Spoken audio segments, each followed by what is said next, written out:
Good evening. CrossCurrents is produced by the City of Fort Collins in cooperation with the Larimer County League of Women Voters. I'm Mary Dietrich, the moderator for tonight's program. Recently, a small group of Larimer County residents suggested a change in term limits in our county, specifically related to the office of Sherriff. The outcome of that suggestion was ballot issue 1B, initiated by the county commissioners to ask, shall the Assessor, Treasurer, Clerk and Recorder, Sheriff, and Surveyor for Larimer County be allowed, if elected by the registered electors of Larimer County, to serve an unlimited number of consecutive terms? Tonight's program will discuss this ballot issue, the reasons for placing it on the ballot, and the debate that has centered on several levels. First, is there an issue that needs a solution in the county about term limits? Is this all or nothing question the right direction? Or are there possible different alternatives that should be investigated? Term limits for elected officials are not new. In fact, the Greeks and Romans were the first societies who believed that a change in leadership periodically was good for government. In the 1980s and 90s, the demand for term limits spread across the United States as citizens wondered if politician should be a career path, and that perhaps term limits would bring new leadership and fresh ideas. Since that time, the impetus for term limits has slowed, and some places have modified and even eliminated them. Term limits in Colorado began in 1994 with a voter initiative that applied to all state elected officials. Since then, Larimer County has eliminated term limits for the coroner and extended term limits for other offices from 2 to 3 terms, with the exception of the district attorney, which is term limited to 2. Why this ballot issue now? Why this dramatic change from 3 terms to none? Do term limits achieve the goals proponents want? What are the effects of term limits? The League of Women Voters is committed to programs such as this that educate residents about issues they will soon face so that they can be educated, involved participants in discussions and decisions. Thank you for joining us this evening. At the far end of the table, let me introduce Bob Berry. Bob is the Regional Director of U.S. Term Limits Incorporated. Next to Bob is Tom Donnelly, County Commissioner from District 3 in Larimer County. Thanks for having me, Mary. And next to Tom is Bruce Croissant, a community activist. Thank you for joining us. Can we start this evening with just kind of a broad discussion about term limits? Because as the League, we like to make sure people have the background information they need. Are they a good thing? Do they promote change or stifle experience? Are there times when term limits are good and times when term limits cause problems? Do they hold officials more accountable or less accountable? So who would like to start? Well, I'd like to kind of jump in here because Bob, go ahead. Our organization, U.S. Term Limits, is really instrumental in a lot of these states that currently have term limits at getting them. We never claim credit for that, but we helped facilitate that process. And this occurred mostly in the 1990s. And so the mid-1990s, and very interestingly, is that if I were to take a map and show you the states that have term limits, and if I were to overlay the states that have the initiative and referendum process, it would be the same states.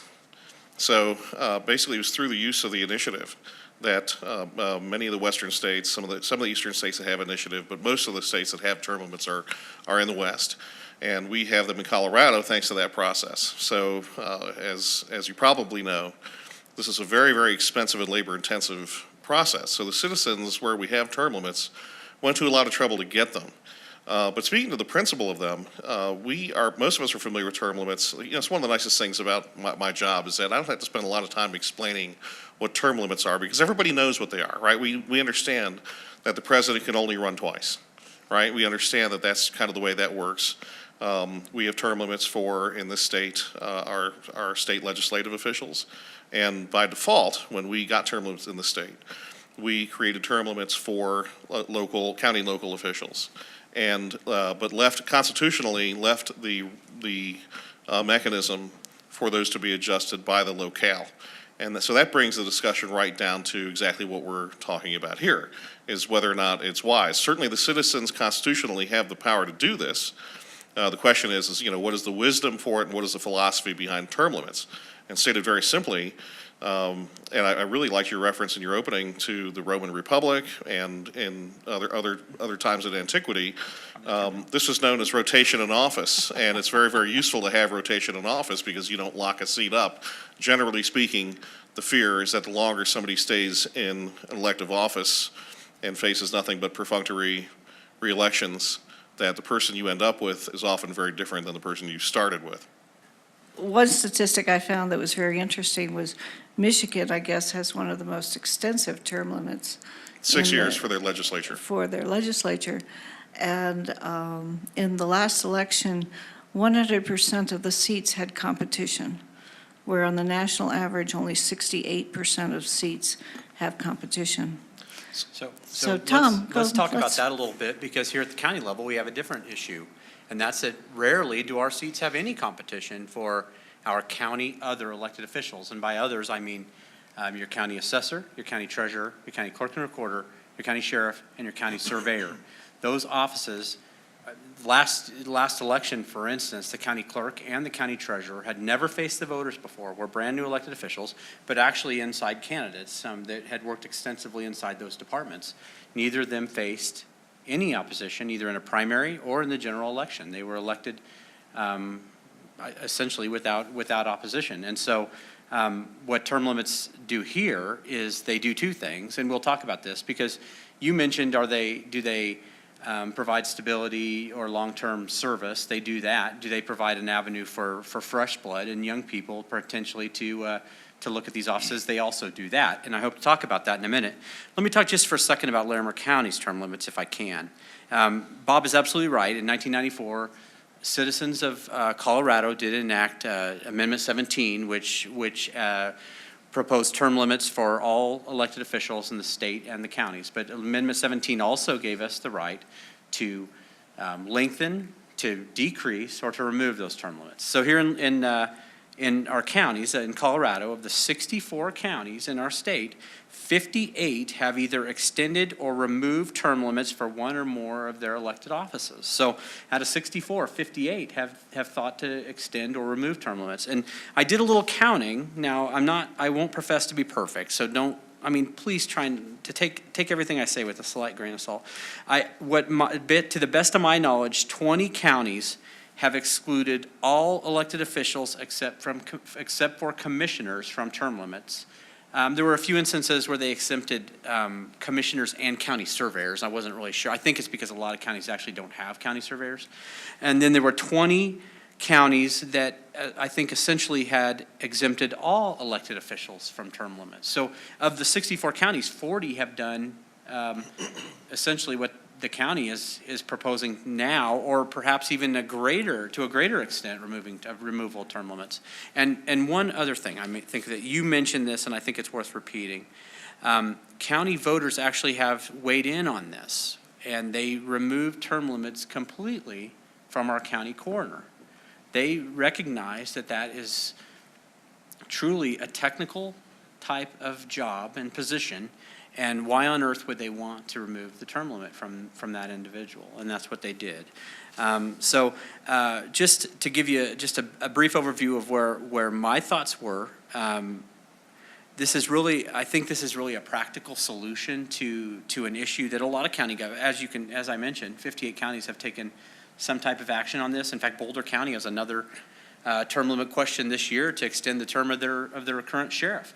So this is really a practical solution to implement what I believe is a best practice for our county government. Okay? So in the larger picture, when do you think term limits provide an advantage to good government? So, okay, at the county level specifically? No, just in general. When would term limits be a good thing? Mm-hmm. Well, Bob and I actually talked about this a little bit beforehand. I think that a lot of people get very frustrated with Congress. I mean, they see that it's very dysfunctional, and they think, if we could throw those bums out and start fresh every once in a while, wouldn't that be great for all of us? Because everyone hates Congress, but everyone reelects their own congressman, and so I think that some of the ill will and some of the support for term limits is absolutely based on that. Now, I'm not going to say that's solely the reason, but I think Congress serves as an actual instigator of some of those feelings. Okay, Bruce, want to weigh in on this one? Well, okay, yes. So from my vantage point, what we're doing is talking about rearranging the chairs on the Titanic as it's sinking. I can see a debate over term limits on policy-making positions that are political. But I wouldn't say that a county sheriff or a county coroner is a policy-making position. That's a job that has technical skill requirements, a knowledge of things, and as we see in our city governments, we have policymakers who are running for office, and then they have a few positions that they can hire and fire, one of them being a city manager. And the city manager has control over these technical positions so that a person is filled a job through a method of searching for persons who want to have that job rather than having somebody stand up and say, I think I'd like that job. So where I'm coming from is I think that it's time for the county government to go from statutory to home rule, like Weld County. like Highly functional Weld County. well, your mileage varies. Okay, Bob, what do you find in your research about policy positions versus what some people would call professional positions, and particularly on counties across the country? Yeah, about 90% of my work is at the state legislative level in the western states. And that is specifically geared we're working right now on getting term limits for Congress in the same way that we have term limits for the president, for instance. Mm-hmm. But the same arguments can be made at that level can come down to the county level. And the argument that's being made in this discussion is that if you have a specialist type role, like a sheriff or a coroner is probably a really good example of this, that's different. That is something that is, we want to keep it elected. So Bruce's argument is that, we don't need to elect these people. We need to have these people be appointed. That's a discussion for another time. It's an interesting discussion. That's not what's on the ballot. Mm-hmm. What's on the ballot is term limits this time around. And I understand the argument that if you're talking about a specialist type role, like a sheriff, that maybe term limits shouldn't apply.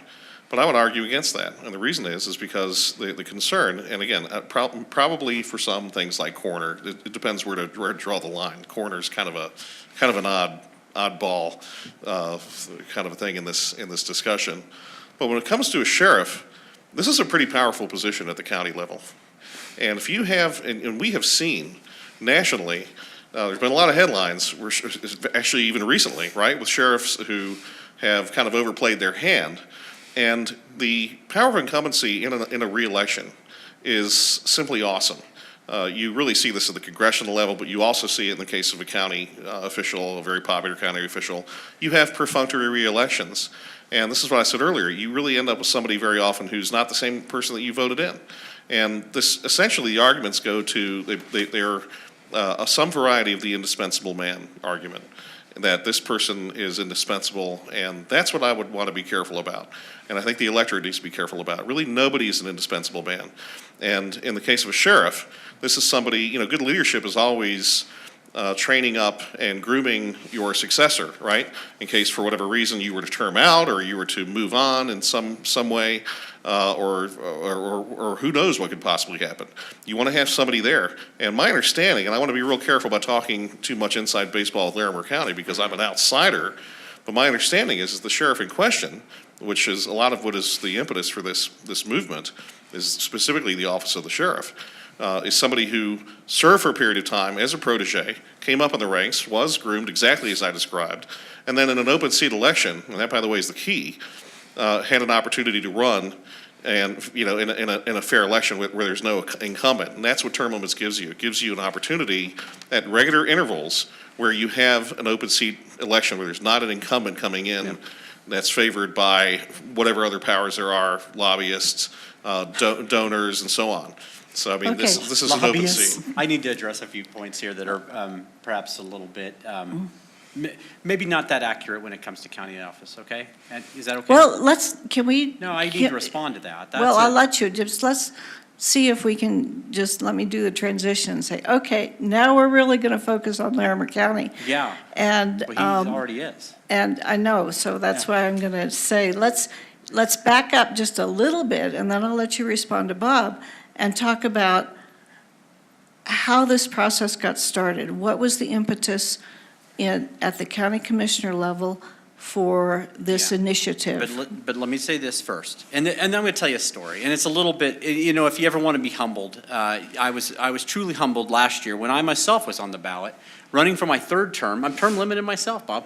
I was running for my third term on the Board of County Commissioners, and I was selected as by the commissioners to be the delegate and the voting member for Larimer County in the Loveland Downtown Development Authority election. So I was selected to cast a ballot on behalf of Larimer County in the DDA election for Loveland. I went downstairs in the courthouse where my own office has been for nearly a decade, and on election day, and I went to vote my ballot, and the young lady working in the elections office had no idea who I was. So when you talk about name ID and how beneficial that is, yeah, that absolutely plays into it when you run for Congress. But I think, Bob, I don't even know if you know who our elected county surveyor is. Of course you don't, and nobody else does either. And probably no one knows that I was the elected county surveyor at one point in my career. And so when you talk about name ID and when you talk about lobbyists, we aren't lobbied. We don't receive money from lobbyists and things like that. And so some of these things are maybe more germane to congressional office and congressional runs, and they're not really particularly they don't really particularly apply to county elected office. And so, Are you saying that there's no advantage to incumbency in a county election? well, I'll tell you what. I'll tell you this: when Steve Johnson and I were both reelected in 2012, it was the first time since 1972 that the District 2 and District 3 commissioners were both returned to office. So actually, in the past, there's actually been a certain amount of, it actually has been a negative to be the incumbent. And you talked about the sheriff, and I know some people feel very strongly about the sheriff. I would say the technical nature of the sheriff's job is that he runs the jail, and it's a very complex organization that he has to manage. But when it comes to the sheriff, and I don't know if you're talking about Sheriff Arpaio or who you were mentioning in your earlier remarks, who was in office, I don't know how long, 50 years. I mean, he was in 40 years or something like that. If you think that Larimer County is somehow similar to Maricopa County, Arizona, I think that that's ridiculous to make that assertion. And let me tell you one other thing. Now, I don't know if Sheriff Smith will be reelected, and for his full 3 terms, I have no idea what will happen. But I can tell you that 2 of the last 3 sheriffs that served in this county were actually removed by the voters. They were removed from office by the voters through election, not by term limits. The other county elected officials, as I mentioned, the county treasurer, the county surveyor, the county clerk, they're almost never, in fact, in the last decade, they're never challenged, frankly. And the other thing about term limits, let's be real clear. Term limits don't stop people from serving in elected office. Myrna Rodenberger served for 3 decades in county elected office, 2 decades in the county clerk's office, and 12 years as the county treasurer. Steve Miller, who's our current county assessor, has been in office for over 20 years. And so term limits haven't prevented these folks from from serving a long time in office. And I think the other thing is that most of us probably, Steve Johnson, my colleague, a good friend of mine, and John Kafalis, who's a nice man, they both served, I think, maybe 12 years in the legislature, and now they're both going to serve potentially up to 12 more years on the county commission. No one blinks an eye. No one thinks that's inappropriate. No one says, oh, we got to throw these bums out. People keep sending them back. Well, So- actually, there are some states that are trying to limit that as well. That's not what happens Yeah. here, though. No, it and is the not what voters don't happens. do that. So term limits haven't. If your thing is you don't want career politicians, term limits actually contribute to career politicians, I think, because it makes people who want to go into politics, they just spring from job to job to job to job.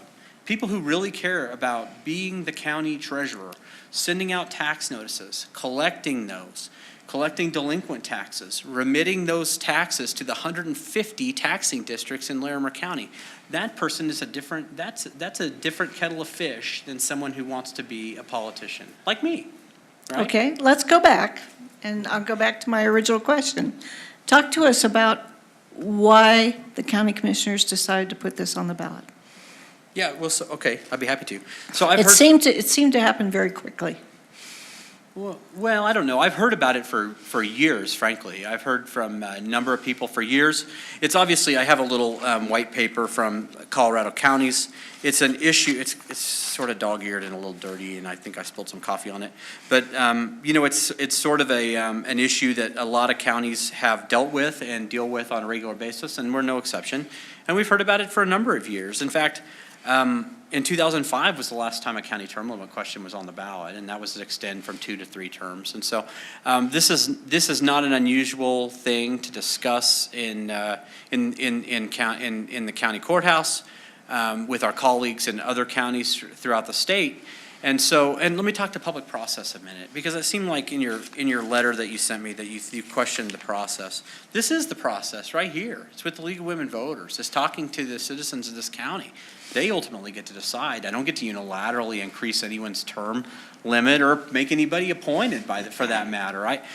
So this is how we decide things in this country. We use the democratic process, and term limits actually is undemocratic if you actually think about it.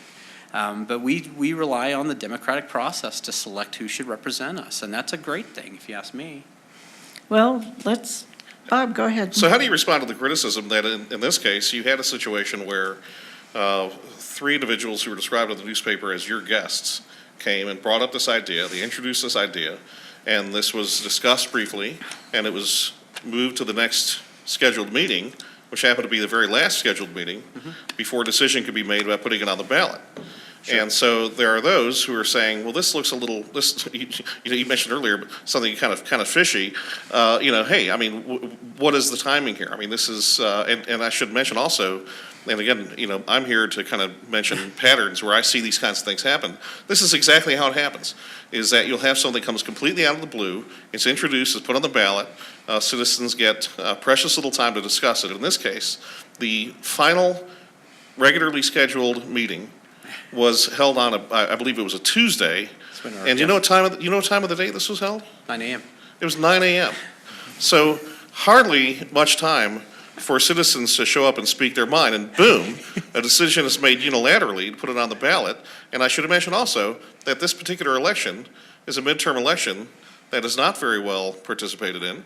And so I guess the question is how do you respond to the criticism that this is a little too clever? So And this is a criticism that I have seen in the media as well. I do appreciate that. If my mother could, God bless my mother, if she could hear Bob call me clever, she would be so impressed. I've never been accused of that before. But I don't profess to know much about why people vote the way they do. But I'm almost certain the 2 things they will always vote for are any kind of term limit and anything that says campaign finance reform. So if you think that this is somehow some cakewalk issue and placing this on the ballot, a term limit extension question or removal question is somehow somehow shenanigans, I would say that the short time frame actually makes it more difficult to pass the removal instead of less difficult. I mean, I don't everyone. understand that rationale. Well, because It goes everyone's under aboard radar term screen. limit. So you have by far the most motivated voters coming out to reelect their favorite politicians. There's- A very short period of time. This is not a presidential election. Right. There's not a lot of time for opposition to stand up. To me, that seems to me the deck is quite stacked against this. By their Okay, By the way, I'm gonna- no, wait. By their not that I have favorite any concern. politicians. By their favorite politicians, you mean school board members and city councilmen. You know, in what it Loveland. really comes down to in this case is that I agree with something you said. This is something the voters, this is very difficult to sneak this through on the voters. And the voters are zeroed in on this thing. You know, we've taken polling in this state, and granted, this was specifically we were asking about members of Congress. But we saw term limits in general have, no matter how we asked the question, it had north of 80% support in the state. So this is this is something where I think people have an innate sense that if they, for whatever reason, lose term limits, they're never going to get them back. Okay, Bob's sitting here, or Which is Bruce, not- sorry, Bruce is sitting here kind of agreeing with Simply something, not- with simply not- something, so. simply not true I'd like to ask Bruce to So, weigh in. I don't have a lot of big problems with the operation of Larimer County government. I think it's by and large not corrupt and doing a fairly good job. But I think it could do a better job if we, as citizens, focused on its construction. And I think that we could very possibly have had a county mental health facility, which we have desperately needed for a long time, if we'd have had a different county government, one that recognized more fully the importance of state health for our citizenry and had been more forceful in pushing the issue forward. So for these issues, for these reasons, that's why I'm saying, I think it's time that we think about, can we reorganize county government, because we are no longer a county that requires horses to get us from one end to the other. We have a much larger population than we had when the county structure, the government was set up. I think it's time for not requiring technical positions to seek election, because then they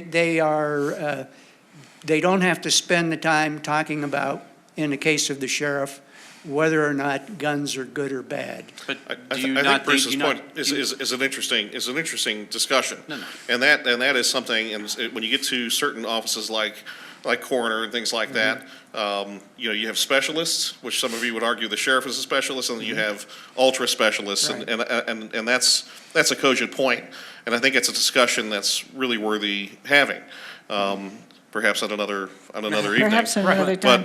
But what I want to do is, I want to make sure that everybody understands that that's not what's on the ballot this time around. No, it's not what's This on the is about ballot. term limits. Let me ask it, let me ask a clarifying let me ask question Bruce a first. clarifying question. Do No. you not trust the people of this county to select the best person to serve in that role? Because that's, I mean, that Well, sometimes. isn't that like the old Russian elections where it's like, you trust the people to vote, you go to the ballot, there'd be one guy on the ballot, Yeah. right, you know? And by the way, one of the reasons you have people. There wouldn't be. One of the reasons you have Wouldn't people be a run people. unopposed often is because there's not a chance in a million that they're going to. Exactly. To get knocked off. So you could play Don Quixote all you like, but it's best generally to wait for an open seat.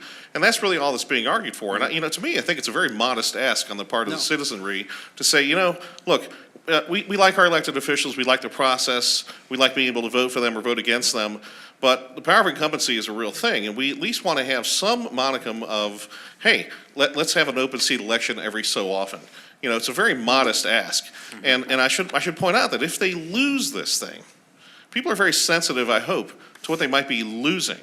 What exactly is the mechanism to ever get it back? There Okay. basically isn't. Let me just Term clarify. limits were implemented term limits were implemented, they could certainly be re-implemented. But let me Okay. just tell you. that Catastrophically expensive and for labor like intensive. the- It's not 16, practical. Just like the 16 Tabor years, could be there's not been an re- election, there's not been a contested election for the county treasurer. For 50 years, there's not been a contested election for the county surveyor. The How county, did the current sheriff get his seat? he ran. Was it an open seat or was it, It was an against open the incumbent? I rest my case. And Okay. as I mentioned And by the to way, you- I don't know the answer to this, but And when as I you mentioned were to- elected to your seat, was it an open seat or did you run against an incumbent? I ran against an incumbent, And you defeated won? him, and then won the general election. So against the this has both things can happen, but. And obviously, commissioners are excluded from the language on this ballot. Okay, let me Yes. just say clarify. that. No, All it's right. No, that's important. Because You I said am a that. politician. Make no bones about it. I am a politician. They are not. And as I mentioned so to you are there- also, hold on though, and this deserves to be Make re-examined. sure you look into the camera. Look, I'm looking at you, Bob. Two of the, I don't know what's going to happen to Sheriff Smith, as I mentioned, but 2 of the last 3 seated county sheriffs were defeated. So if your concern is that no one is ever defeated once they're an incumbent, it's simply not true. Well, it's not Most- true. You're right, it's not true. I just want to clarify something, Okay. okay? The coroner has unlimited terms. Yes. The DA is limited to 2 terms. Yes. And it's a okay? problem. I can explain that No, too. I just want to Mary. clarify. Oh, are there any other county positions outside of commissioner and these positions here that are elected? There's 10 elected positions in county government. We're a statutory county, and so all 10 elected officials are elected. There's 3 commissioners. There's an assessor, a treasurer, a clerk and recorder. Did I say surveyor? A surveyor, a Coroner a district attorney, and a sheriff. Okay. And so The coroner, for 8 of those offices are limited to 3 terms. okay. 1, the county coroner can serve unlimited terms.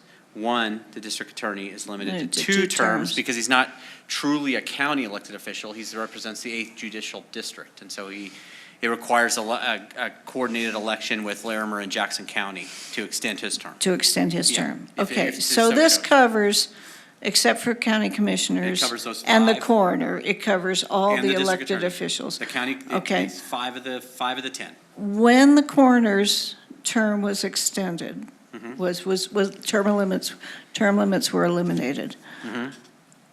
That was a single vote for one office. Yes. Okay. Is there a reason why this ballot issue was not for 5 Individual. separate offices rather than grouping them as one?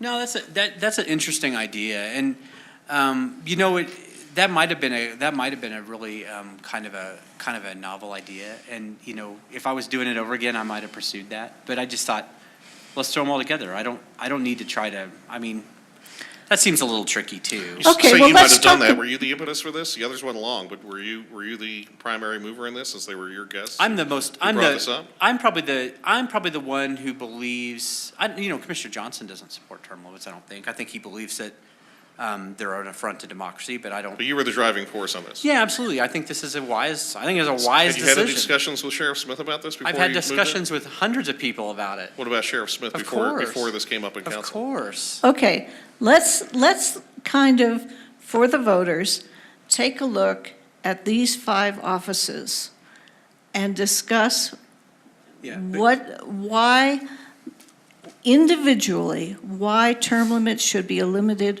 for each separate office, what the job entails, why, whether it's an issue of policy or professionalism, Yeah. And nobody's ever challenged the position, whatever. Let's look at each of the 5 positions and see if there's any significant difference that might have an effect on how Yeah. people will vote. So, Mary, before we do that, do you want me to speak to this? Because Bruce has brought this up a couple times, and Bruce, my good friend he's also from Loveland, by the way. And do you want me to speak to you very briefly about this idea of elected versus appointed No, officials? I think I'd like Okay. to finish Okay, going through the okay. ballot Really issue happy to do itself, that. and then we can Okay. talk specifically Yeah, that's what's on about the Bruce's ballot. issue Right. as one reason why people seem to have objections to it because they think there's a better solution. And even though this is an issue for term limits, I have spoken with people who have said, I will not vote for this because I don't think this is the right solution for the county. But they might believe that appointed officials is the solution. Yes. And so we should talk about that. So, Yeah, okay, we will absolutely talk about, legitimate we will talk discussion. about that. And that, by the way, it leads me to a point I often like to make, and that is that there's a principle here, right? So, as I said, I wanted to be careful by getting a little too inside baseball about the workings of Larimer County. I'm an outsider in this thing. I know very little. I know enough to comment in a cursory way. But what I really know is this is a principle. This is a principle that the American people everywhere I've been, since I first started writing about this many years ago, this is something where people innately understand the power of incumbency at whatever level of government it is. And they understand that when it slips away, they can't get it back. So they tend to dig in on this thing. And in this case, I'm really hoping that the people are going to see this, and they're going to say, every now and then, there's going to be somebody that we dispatch that might have been a good person to keep in that office. But if they're a good person at this level, they can be a good person in some other job. And Tom, you actually made that point, that you have people moving around exploring. And I don't know about you, but I don't know how healthy it is to stay in the same job forever, right? And an elected job where there's little oversight, you don't have, unlike a county manager situation, you do not have a direct report if you're a sheriff, for instance, right? You only get your immediate supervisor an opportunity to fire you. You only get a job review every 4 years. 4 years. So in between that, and by the way, it gets harder and harder with every reelection, right? So this is not exactly the same kind of job. We have seen how dangerous it can be nationally to have, and I'm not insinuating anything locally about this, but a sheriff's department in particular can be an extremely dangerous place where you have somebody who cannot be held accountable. I want to go through these, and I want to Yeah. save sheriff for last. Okay. Because that seems to be the most divisive issue on this ballot. Sure. Okay? Well, perhaps. And I'll preface this with the reading that I've done has said that the election of these county officials, if there's a demographic that seems to determine whether there are elections or appointments or term limits or no term limits, that rural counties tend to be more on the side of no term limits, okay? Because, and so I just wanted to throw that out as part of the discussion. So let's look at, I'm not familiar with that statistic, but I'm curious, since you've done the research, and speaking about demographics, one would think the natural constituency for this idea would be younger people, because this has a way of creating opportunities for younger people to get assimilated into the system, and for these things not to be locked off for where they're out of commission for a lifetime. Yeah. What does your research tell you about the age demographic? Let me tell you that. Let me answer that for you. Can I, Mary, please? Sure, go ahead. So I can give you a great example of that in the real life, in real life, and not theoretical, but in real life. We have 2 terms. You're limited to 2 terms if you serve as our district attorney now. And there's no ballot measure to increase those terms or anything like that. I talked to the district attorney, who's a prosecutor by trade. That's what he does. He's not a guy on TV advertising to do medical malpractice. Prosecution is his chosen career path. And he tells me, I have young people in my office who serve as deputy district attorneys who will never run for district attorney, because if they can only serve 8 years and then they have to leave, what are they going to do? So it actually limits the number of young people who seek those public offices, especially if they're in a technical field, like an attorney, where they have $100,000 in student loans. At best, this is an anecdotal. It's not, well, this is the very definition of an anecdotal example. Well, Frankly, having had- But it's very real, open but to it's true. interpretation. Having so- had 12 different jobs in my career, I found jumping from one job to the other and grabbing whatever was good going on, and it was fantastic and easy to do. I find it very hard to wrap my head around the idea of some young person looking at a job and saying, gee, 8 years, which is maybe a third of my life, is too short, right? And I don't want to attempt that. To me, that just seems a little far-fetched, frankly. And the research does show that It's not that true. our It young is true. that our young people Well, it's anecdotal. It's maybe that our true. young people can expect to change jobs 8 to 10 times Yeah. during their career, when my generation our generation was more transition compared to our parents who expected to go to work for one company for 40 years and then. Right, but there's a difference. I think Yes. the Yes. argument is by made. training, then that's. If you are in a job for a certain length of time, there's 8 years or 12 years, in case of this one, we're talking about 12 years, so let's be careful about what we're talking about here, because this 12 years is a long time. It is a long time. It's Okay? 8 for the And district, hitting the reset yes. button every 12 years is probably a healthy thing for that individual, but let me tell you who it's a very healthy thing for. It's a very healthy thing for the electorate.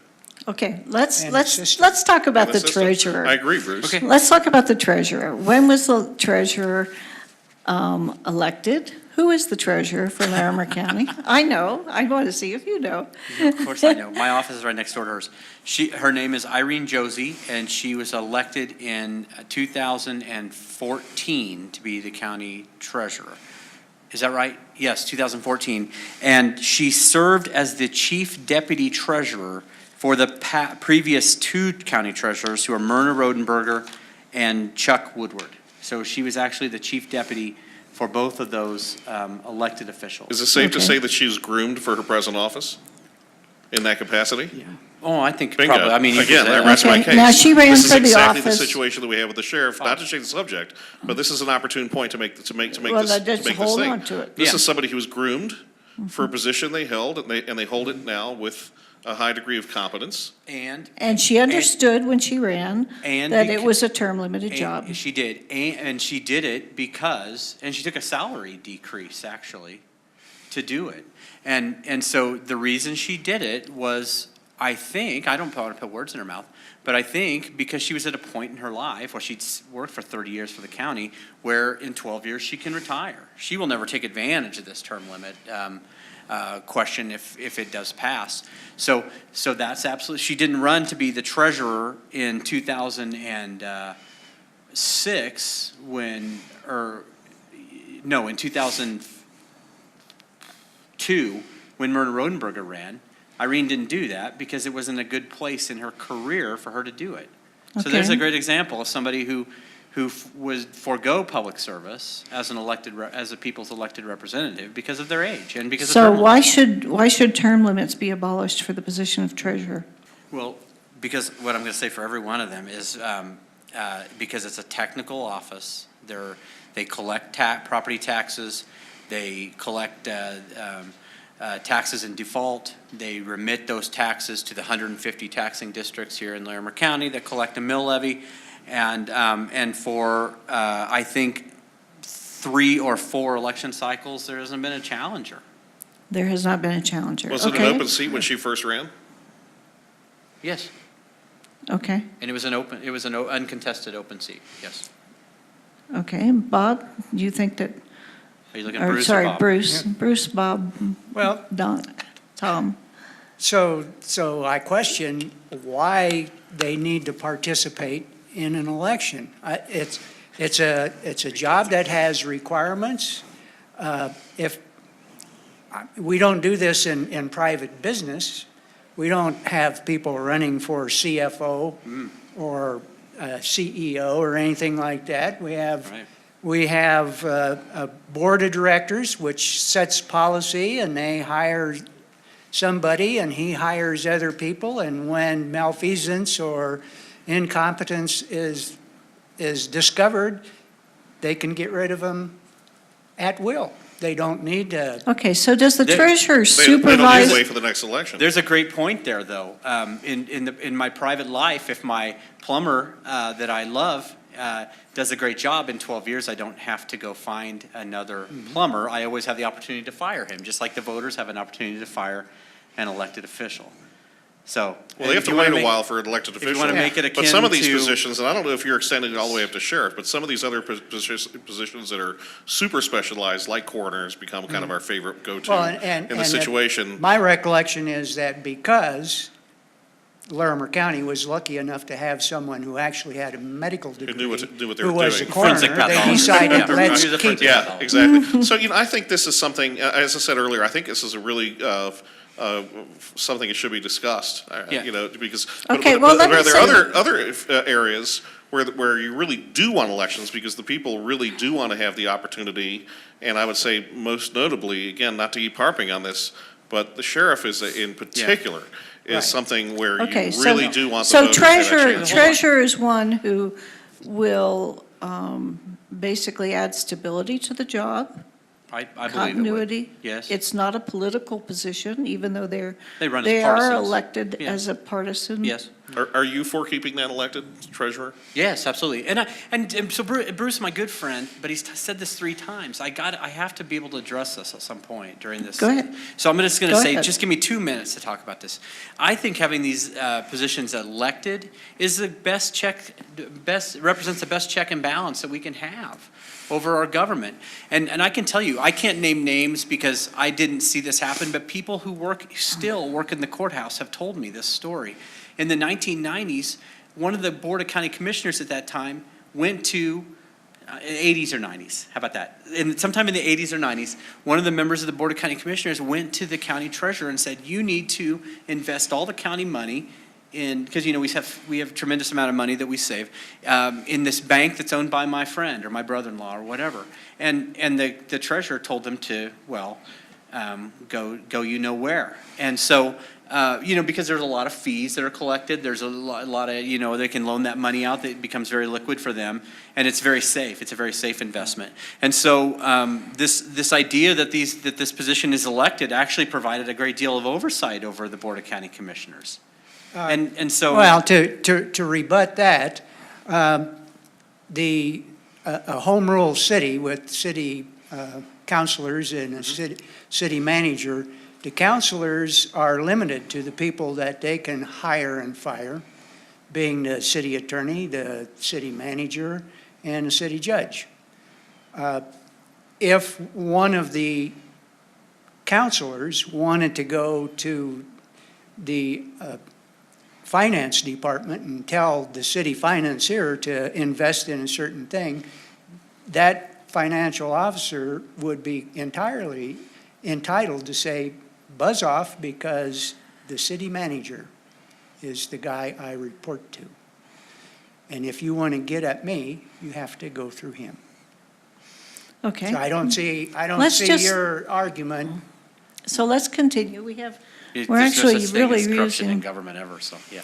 I think that, the research shows that corruption and those kinds of things happen in both situations, Right. both with Yeah, elected officials and with This is- people who are hired. This is another pattern that I've noticed, where we've looked at this, and there's a stage before corruption really is the ultimate nightmare scenario, right? Yes, When you have yes. somebody, and it's kind of interesting, if you're, I know this is kind of an odd example, but if you're watching any of these prison movies like The Shawshank Redemption, and you get the guy who's coming in, and his eyes are wide open, and he's terrified, and then they cut to him 3 years later, and he's got the whole place figured out. He's He hard. knows everything, he's hard, he knows all the angles. Yes. And this is the kind of thing you see in elective office a lot of times. Somebody who's in their first term, they come in and they're kind of still on some level an idealist. They want to do the right thing. Their heart's in the right place. But as time goes by and they get elected, and this is especially the case for Congress, and I know that's not the subject for tonight. And it's not the 2, subject. 3, 4 elections, and this could be at any level of government, really. Now the whole thing is dialed in and they can game that system into the ground. And that's the kind of thing. There's a stage before corruption. In its full flower, that's corruption, but there's a stage before that, and it's arrogance.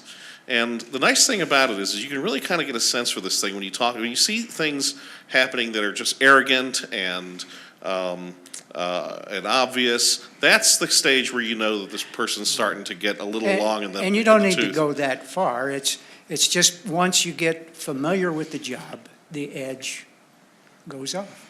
You get comfortable and. And you don't get any new blood. You don't. I remember back in the '90s, and I'm kind of one of these computer geeks, and I remember the internet was coming in, and I would actually watch on, I think it was probably C-SPAN. I was watching them debate regulating the internet and things like this, and here you had people who were my age now, who probably wouldn't know how to turn a computer on, and they're talking about regulating something that they completely don't understand. And this is exactly part of the problem. There's no new blood coming in. There's nobody who had the capacity to understand what was actually being discussed. I think it was Senator Stevens from Alaska talking about the intertubes. Yeah, think this you Ted were Stevens. That's a classic. You can find that actually on YouTube. Yeah. So let me just say this. So I think there's a couple things that tend to breed corruption in local government. You know, Bob, to your point, I actually get up every morning, I see the world as a small child. I haven't lost my innocence, I hope. I don't think that a decade in public office has jaded me yet. But I will say this, there's two things I think that do breed that tend to be present when you have corruption in elected officials. And I think that is typically a result of single-party rule. If you have counties where there's not really competitive elections, I think you're much more likely to have people that, you know, they form coalitions, they reward their friends. You know, I'm Irish, so, you know, Chicago or Boston or something like that would be, you know, historical examples. Bell, California is a great example. So it seems like you're starting to think that more open elections might be healthier. But I do think this. I think we are the purplest county in the purplest state. And I think that there hasn't been a problem with this. As I mentioned, 2 of the last 3 sheriffs were not returned by the voters.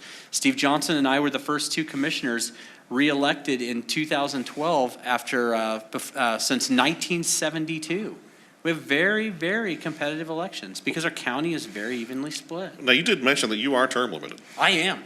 So I should get out. Will you look at the camera and give us a pledge tonight that you're not going to do anything to interfere with your current limits? I will never propose an increase to term limits for county commissioners. Okay, let me ask And this. because I'll make That's it, good. because there's a distinction we should note. I'm a policymaker. I actually agree with Bob. New blood in policymaking positions is very important. I think the Okay, only let's place we're go after- disagreeing let's is where go- we're going to draw the line. So let's- I think you're actually, you've actually, something terrible has happened in our discussion. We found too many ways to agree here. And Okay, well, really, let's if I understand what talk you're saying, is where to about, draw let's the talk line. about, I think we'd all agree that treasurer, assessor, surveyor, clerk, and recorder are not policy positions, Right. okay? Well, Is I the would- sheriff a policy position? Who wants to start? I would say the sheriff should not be a policy position. But is it now? Well, if the sheriff is talking about whether or not it's a good thing for citizens to have guns, then I'm saying he's talking policy. That was an example. And I'm expecting the sheriff to be focused on public safety. Okay. This- I'm going to let you have the last word, Tom. Bob? It absolutely is a policy position, and the example you gave was the one I was going to give, because when we had the magazine ban being discussed, it was the county sheriffs who said, this is not a practical law that we can enforce, and we're not going to enforce it. That's a policy decision, and so, I mean, yeah, exactly. So, I mean, it's totally to your point, but I wanted to bring out that edge to it, where they stood in front of cameras, Right. and they made a, very resolute, diagnosis of the problem, and a, statement that they were not going to do it. So it's absolutely policy. But there's another thing beyond policy the sheriff is, and that is it is a very, very powerful position. And as again, I don't want to for a minute suggest there's anything untoward going on in this county with this particular sheriff. That's not where I'm going. But I got to tell you, in some places in this country, you cross a sheriff who can't be unelected, who's basically sheriff for life because there's no term limits, and they could make your life a living hell. Okay, Tom, start with the question, okay? Okay. Does our sheriff make policy? Does he make policy regarding, well, he does make policy because right now we have a jail that's over capacity, and so he made decisions to send inmates to, where do we send them? Lincoln County, for instance. So that's a policy decision. He made the decision, unlike his predecessor, to bring the sheriff's website back as part of the Larimer County website, which was a great idea and very sound policy. He may make policies regarding leave time and who will work swing shifts and who works Christmas Day and things like that. So every elected official does that. And so, I mean, if you're asking me, does he make any type of policy? Yes. But what he really does, and the reason why he's an insider, the reason why he came from inside the organization, like most sheriffs do, is because it's a very technically advanced job. The operations of the county jail is not something we should just gloss over. It's a significant role and a significant function of county government. County government really does 3 things. We do public health, we do social services, and we do public safety. We do other things too. We do parks and rec, we do county roads, but those are the three big functions of local governments, why counties exist, or a subdivision of the state. And so you have all of these inmates in this jail. You have people who are maybe in different gangs that can't be together. You have people who are sick or injured. You have people who will take advantage of other people. You have people who will be taken advantage of. Sorting those people, making sure they remain safe while they're in our charge is an important and difficult job. And I'll tell you, that is a technical job, and it's important. And so, So this is the dilemma that I think one of the big questions voters are going to have to decide is, it comes is down there very enough simply. policy to make this something that they want to have term limited in the long run, or do they want this incumbent to have the advantages of incumbents? They don't have any advantages, as I told you. Two of the last three sheriffs have been defeated. Right now, in this county, right now, they're the historical, but nationwide, Bob will agree. This is that Yeah, in the not- aggregate, this there's is no not- question. An no, open wait. seat, there's no comparison. We're not gonna talk about between an open seat election Okay. and one where you're running against an incumbent. In the Okay. aggregate, it's overwhelmingly in All favor right. of the incumbent. We have, I think, I'm going to let Bruce have the last word, because I know we have What? hit on his points, but we kind of ran out of time to No, really spend a okay. good chunk of time on the issue of appointment. So I'm going to go first to Bob. I would like you to make one or two short, clear points to the voters Sure. about what they should keep in mind when they face this ballot question next month. The biggest thing to keep in mind is if you lose this, you never get it back. There's no mechanism to restore it. One of the things we notice is that people who kind of get a sense for how important term limits are very motivated people, and they are going to show up at the polls, and they are going to vote this thing down, and they're going to remember who brought this thing up, and we're going to help them as an organization remember that. The other thing we notice is the people who are not particularly in favor of term limits, they could kind of take it or leave it. It's not a hill they're going to die on. But the people, something like 81% of the people who are motivated on this issue are very motivated. And if they want to help us to work on this and other things, they can get in touch with us at termlimits.com/volunteer. And we would like them to join the fight here and across the state. Okay, thank you. Tom, Thanks. I'm keeping an eye on the clock. And thank you, Mary, and thank you to the league for hosting us tonight. This has really been fun. Bob may be from the Denver Tech Center himself and not a Larimer County resident, but I will tell you this, and you may not know a lot about data regarding county term limits, but I will tell you this. Of the 64 counties in the state of Colorado, 58 have taken action to either extend or completely remove limits for at least one or more of their elected offices.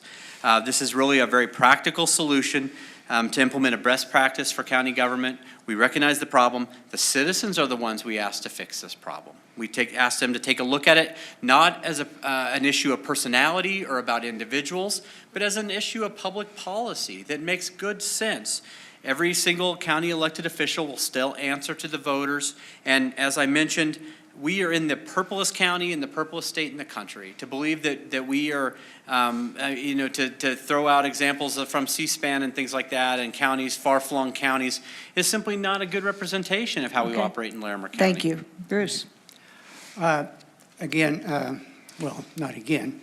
I'd like to thank the League of Women Voters for inviting me. This is my first opportunity to do something like this, and I appreciate very much the invitation. I would suggest that the population of Larimer County is getting very large, and it's time for Larimer County government to be retuned. So I'm coming from a position other than pro or con for term limits or not. There are a lot of issues that we have to deal with, and I think we should consider talking to our government officials about. Okay, thank you. An informed citizen is the cornerstone of democracy. Ballots will be mailed on or about October 20th. If you are not registered, register online today. Vote411.org, a service of the League, can provide you with complete election information. The video is also available at lwvlarimercounty.org and on the city website at fcgov facebook.com/FCTV. Be informed and join the discussion. Vote. Thank you to you, our listening audience, and to our panelists.